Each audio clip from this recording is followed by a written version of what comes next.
for these exams, which I found very fruitful in terms of coaching, that whatever you get coaching here. I am not able to study. Now, you were somebody who's been working for almost 18 years, and then you picked up your books. Yes. And started preparing. So, how did you go about getting into that zone where you could study consistently? People are working professionals or college students, and they often complain, time never. So how did you really take out that time? Welcome to Physics Wallah's series called Unplugged, where we bring in achievers to you into your life in order to ensure that you go on to learn a lot from them. And today I have with me Sushant Gaurav, who is not your regular aspirant. So if you are somebody who is above 24 years of age, you are in a stable job, but you are thinking of leveling up, I think Sushant's journey will inspire you a lot. So Sushant Gaurav with us, who is joining IIM Ahmedabad now. So let's go ahead and learn more about his journey. So before we start, he's joining a program at IIM Ahmedabad called BPGP, which is Blended Postgraduate Program in Management. So Sushant, you graduated in 2007. Yes, sir. And now, almost 18 years later, you are heading to a college. So can you just take us through that journey from the graduation to this date? So after my graduation, I was first day college recruit, and I joined Wipro as a employer. From there, no turning back onto the corporate journey. Had multiple stint in to travel to US with multiple consulting things. And now I'm acting as a principal software engineer in a networking equipment manufacturer. With a lot of things I have done throughout my life, patents in my name, and kind of hit a ceiling where I thought, like, should I change, or what could be the road ahead? And there is when I decided that why not I should go for the dream which I have seen at around 2007, 2008 time, and found out certain programs, one from IIM Ahmedabad, another one was from IIM Bangalore, one from IIM Shillong, and I attempted these tests with guidance from MBA Wallah, and could crack it well.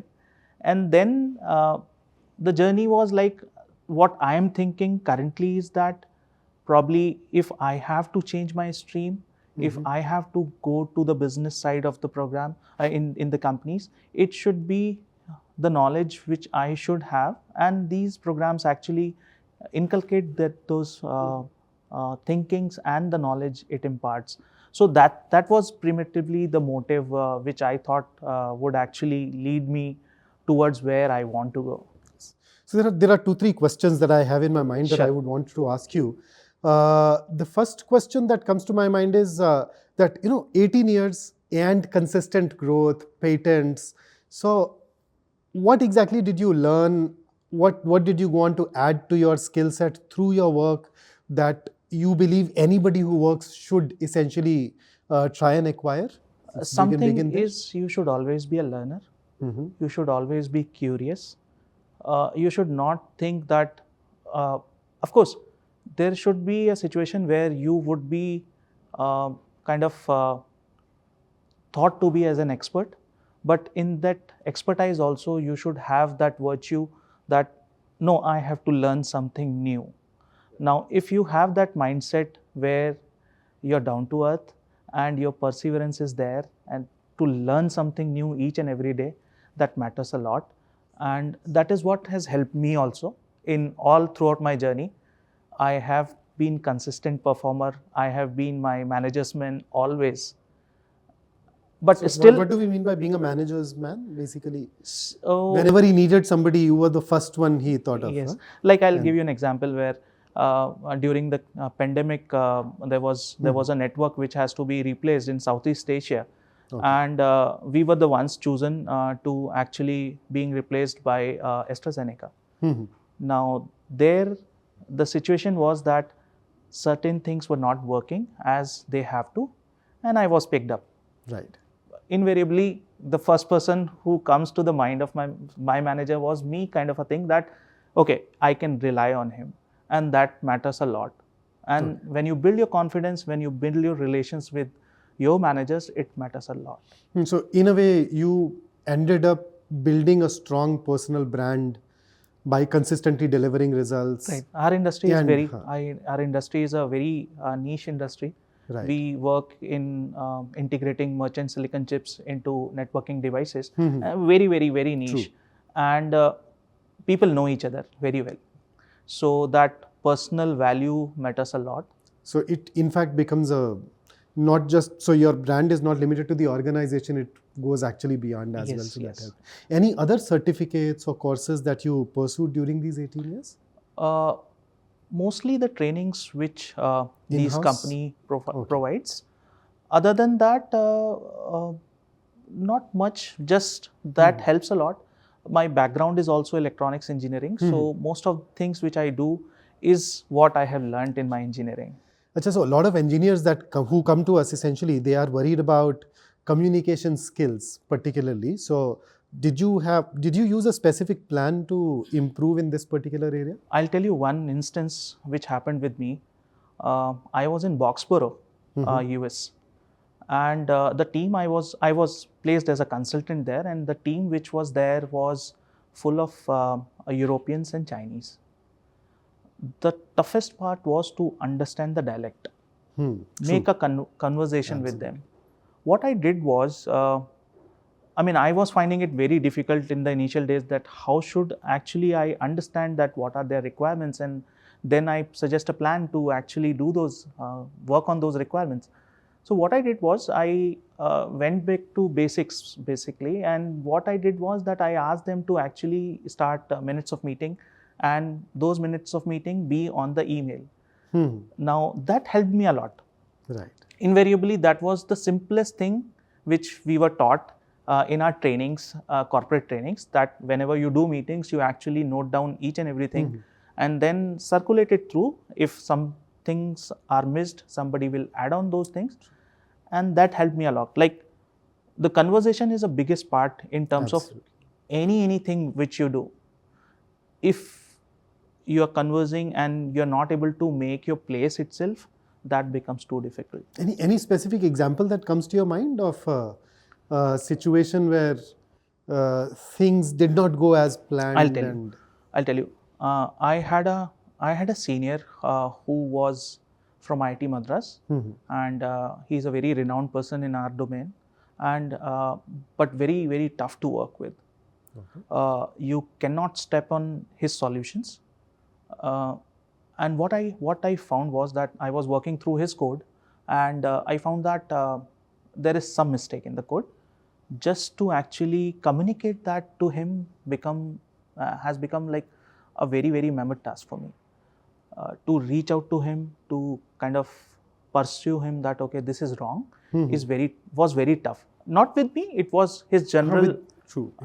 Now in that situation, what I did was I stepped back and did my homework in terms of understanding the person, that what he cherishes the most, and what he used to do was he used to keep a close circle. He never used to open his circle, and if you are in that circle, things will work out. All right. Now, to get into that circle, you have to be exceptional in your work.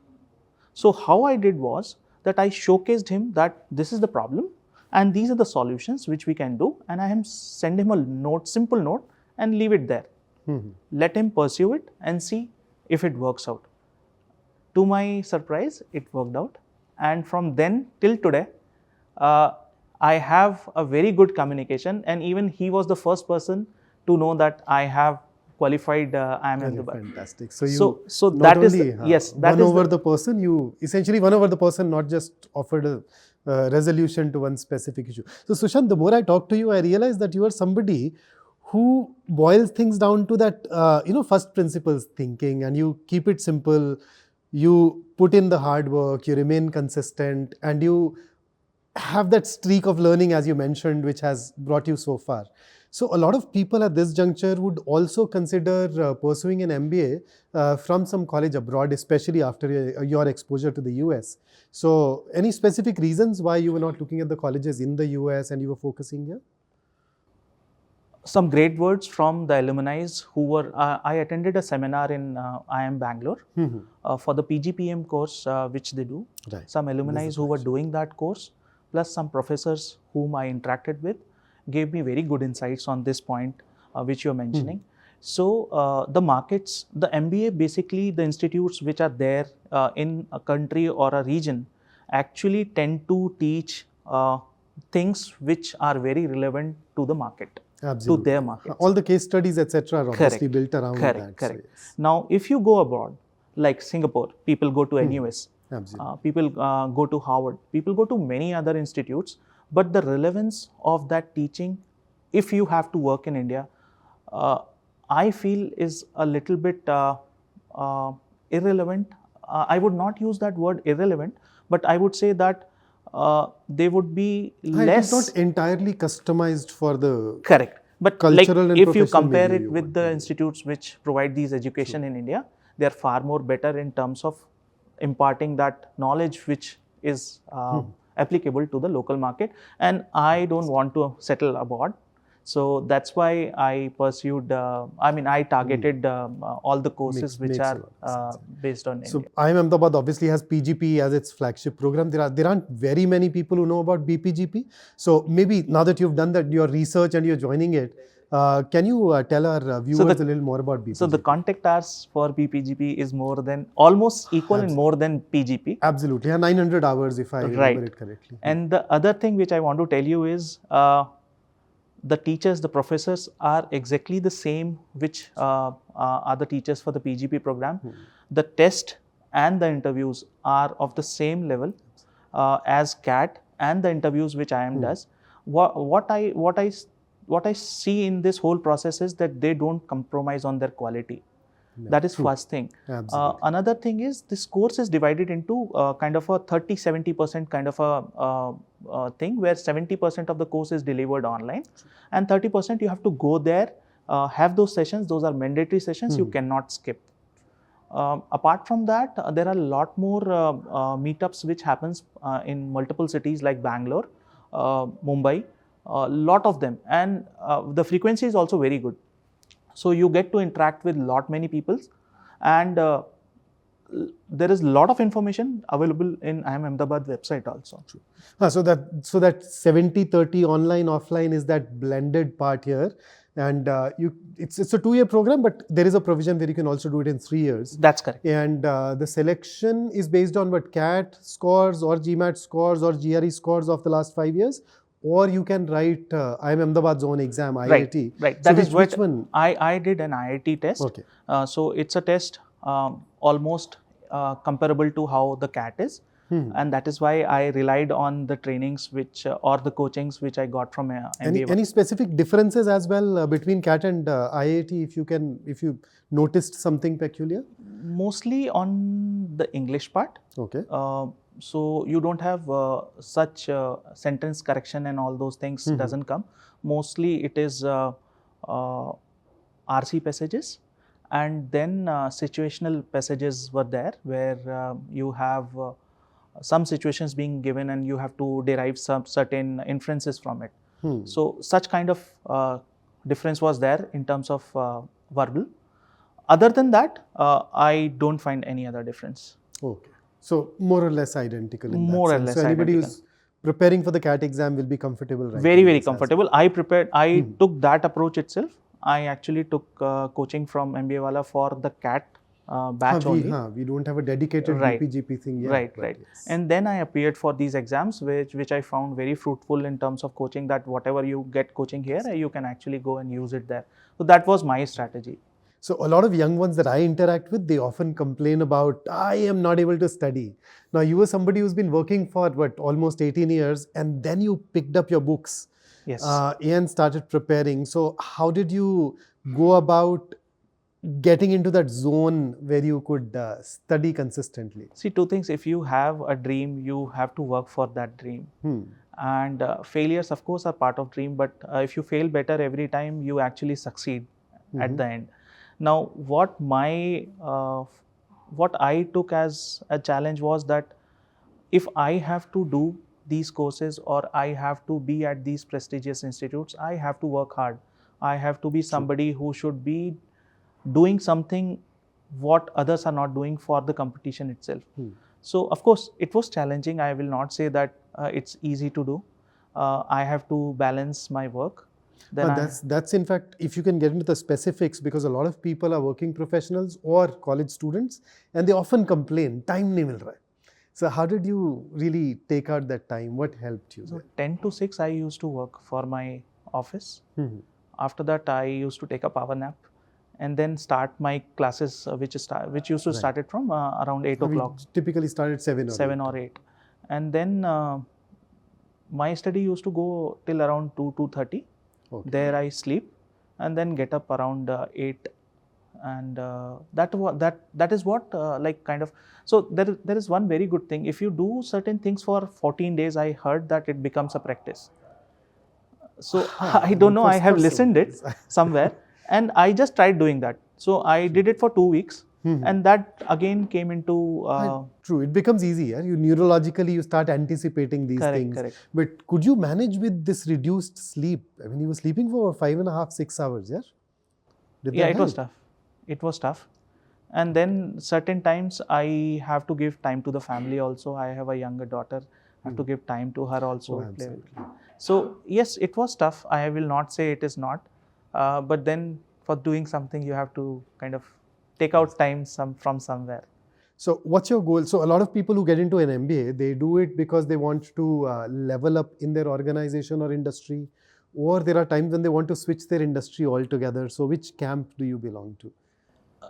My industry is a very booming industry.